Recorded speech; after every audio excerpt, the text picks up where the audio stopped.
Everyone মই ৰঞ্জন আপোনালোকক পুনৰ মোৰ চেনেললৈ স্বাগত জনাইছোঁ। আজি আপোনালোকৰ মাজলৈ লৈ আনিছোঁ কচু। দেখিছেনে কিমান ধুনীয়া ধুনীয়া হৈ আছে। সেয়ে মই নিজে মোৰ বাউণ্ডেৰীৰ ভিতৰতে মই নিজে বুটলিলোঁ। ধুনীয়াকৈ কোমল কোমল চাইডৰখিনি মই বুটলি আনিলোঁ।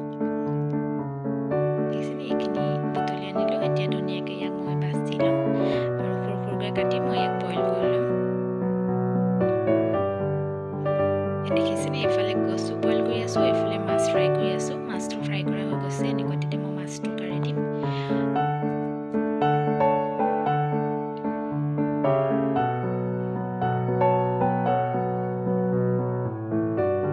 এতিয়া ইয়াতে মই শুকান জলকীয়া 3টা দিম আৰু পিঁয়াজ এটা কাটি ৰাখিছিলোঁ, পিঁয়াজটো দি দিম। পিঁয়াজটো ব্ৰাউন কালাৰ অহালৈকে অকণমান ফ্ৰাই কৰিম। জলকীয়াটো ফুটিলে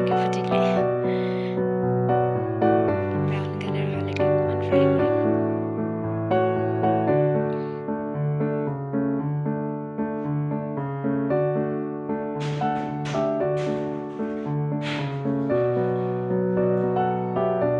এনেকৈ মই আদা নহৰু পেষ্টটো দি দিম। আদা নহৰু পেষ্টটো মই অকণমান ফ্ৰাই কৰি ল'ম।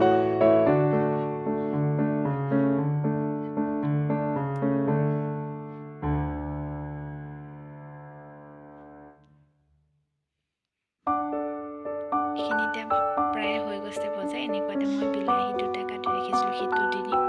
এতিয়া এই বিলাহীখিনি অলপ গলি যোৱালৈকে মই ধুনীয়াকৈ ভাজি ল'ম।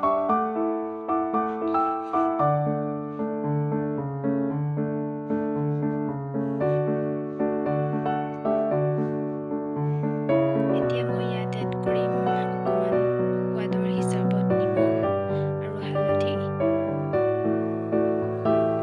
আৰু মছলা নিদিওঁ মই। আপোনালোকে যদি মছলা দিব বিচাৰে তেতিয়াহ'লে দিব পাৰে। কচু তৰকাৰীকণ এনেকেই ভাল লাগে। দেখিছেনে বিলাহীটো গলি গৈছে। এতিয়া মই এনেকুৱাতে বইল কৰি ৰখা কচুখিনি দি দিম।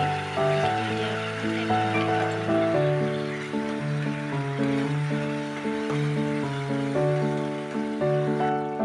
এনেকৈ ভাজি ল'লোঁ। এতিয়া এনেকুৱাতে মই মাছটো ফ্ৰাই কৰি ৰখা মাছটো দি দিম। মাছটো অলপ এনেকৈ ভাঙি দিম।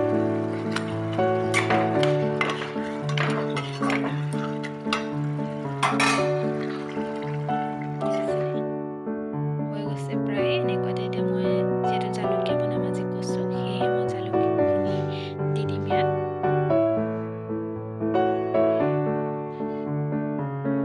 জালুকটো দিম অলপ আৰু মই সিজিব দিম ধুনীয়াকৈ। আপোনালোকে এনেকৈ কচু বনাই চাবচোন, খাবলৈ বহুত টেষ্টি হয়, খাবলৈ বহুত ভাল হৈছিলে। সেয়েহে আপোনালোকৰ